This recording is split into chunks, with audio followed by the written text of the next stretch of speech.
and welcome back to Sports Report, where we have a very special segment this week. Chris will be sitting down with our friends from the Virginian Pilot, Larry Rubama and Jami Frankenberry, to kind of take a look at what's coming up for the rest of this championship run. Chris, take it away. All right, thanks, Matt. And as he said, I'm joined by Larry and Jami. Guys, first off, we'll start with the Oscar Smith Bayside game. You guys were there, 42-40. What was the atmosphere like? What were your initial impressions of the game? The fans, it was packed. There was more than 8,000 fans there, and people were expecting, okay, maybe Bayside can hang with Oscar Smith, but they're not going to beat them. And, you know, Oscar Smith fans, I think, were gone. A lot of them didn't see the last part of the game, but it was incredible. I mean, that's what you want, playoff atmosphere. I thought it was great. Yeah, I mean, it was packed. I mean, there were cars lined up an hour and a half before the game. It shows the appetite for high school football on Hampton Roads. And it was a game everybody wanted to see, you know, from early on. Some people maybe thought Ocean Lakes was going to be there, but Bayside clearly was the best team out of the Beach District, and you know, they proved they were the best team in the region. Well, they certainly were, and Coach Moore talked about the mystique Oscar Smith had going into that game. But what was it like on the sidelines for the Tigers when they realized, I mean, they're down 30-13 going to the fourth quarter? For the first time in a long time, I was on their sideline. There was a little bit of panic. A lot of kids couldn't believe that they were losing, and then especially when they're down by 3 scores at one time, you could see on the sidelines, like, look, we came here, we worked too hard to get to this point, and we're going to lose like this. And even when they scored the first time, you could still sense a little bit of doubt. Can we do it?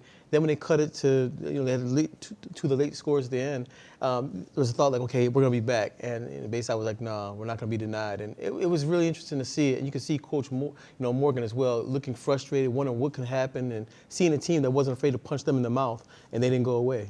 Now, Jami, the real, for Bayside, the story was about the maturation of Deion Stitt.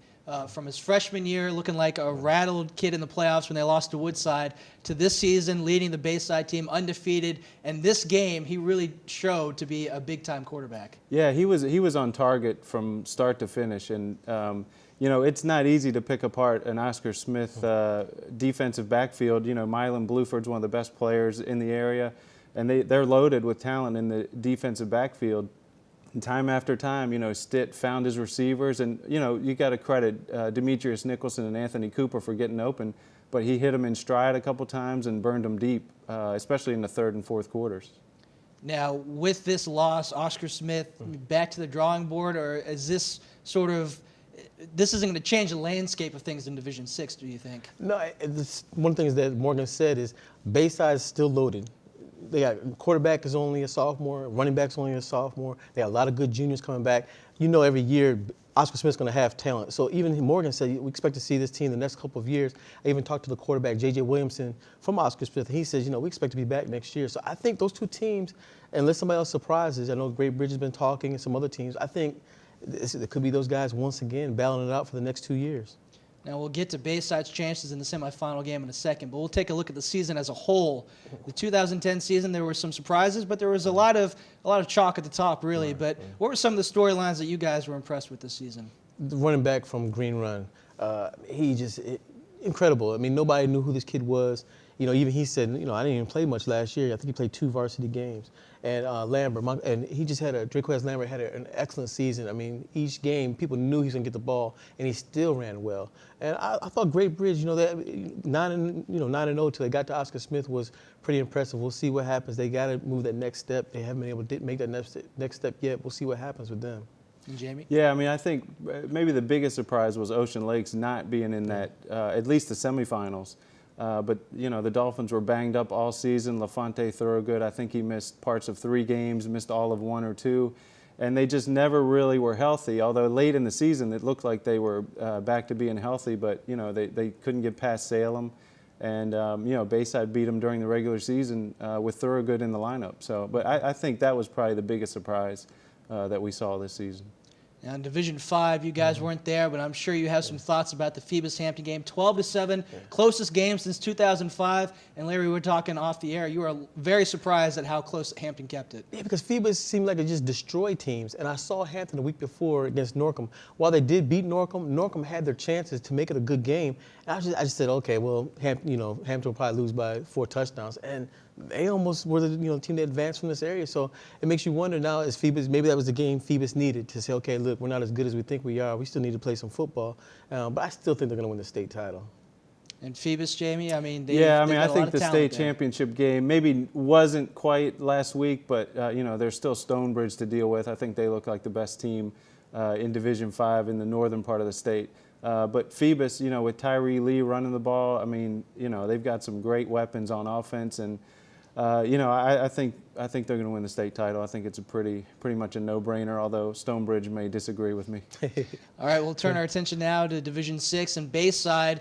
Can the magical run continue? Can they remain undefeated and get these last 2 victories? We'll see. I mean, the thing is, Bayside won that game really without their running back. Taquan Mazzell didn't really run a whole lot that game. But you got a strong defensive back. You got, basically 4 Division I potential players playing defensive back. You got a quarterback who's poised now.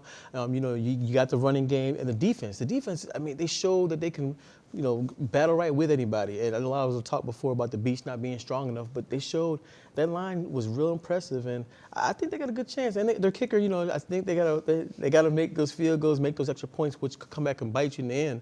But I think Megan McGee, if she can continue making those extra points and field goals, I think Bayside's got a good chance.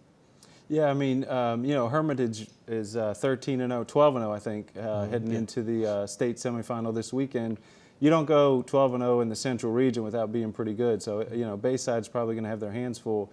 But the way they sort of picked apart Oscar Smith in that third and fourth quarter, you got to like Bayside's chances. And their defense has played well, pretty much from start to finish. And if Stitt is going to hit his receivers in stride and Taquan Mazzell is going to play as well as he's played, Bayside looks like they got a real shot at winning the state title. All right, we'll get you guys out on this last question. Are we going to see 2 teams from this area with state championships like we did a couple years ago? I think so. More so Phoebus, yeah, you just feel like, yeah. And with Bayside, you've never been there before, but Darnell Moore has. He's won 2 state titles before. He won when he was at Wilson High School. I think his experience, he did a great coaching job last week against Oscar Smith. With him there, he knows how to prepare these guys. They have no fear. It's like, oh, we beat Oscar Smith. We can go ahead and win a state title. So I think they have a good shot. Jamie? Yeah, I mean, I think so because, Bayside didn't back down from Oscar Smith, and that a lot of times you go into an Oscar Smith game down a touchdown just because it's Oscar Smith and they're running out of the cage and the smoke's blaring or music's blaring, smoke's all over the place. But, they took Oscar Smith's best punches, so there's no reason to think they'll be intimidated. All right. Well, Larry Rubama, Jami Frankenberry, thanks for joining us. It should be an exciting next couple of weeks. And I'll throw it back to Matt. All right, thanks, Chris. Once again, a reminder, the VHSL State Championships will be seen live here on Cox 11 on December the 11th. Division 5 kicking off at noon with Division 6 coming up at 4 p.m. And make sure you stay tuned next week to Sports Report as we'll have the results for the 3 semifinal games. So stay tuned here to Sports Report next week. And for Chris Park, I'm Matt White. Thank you and good night.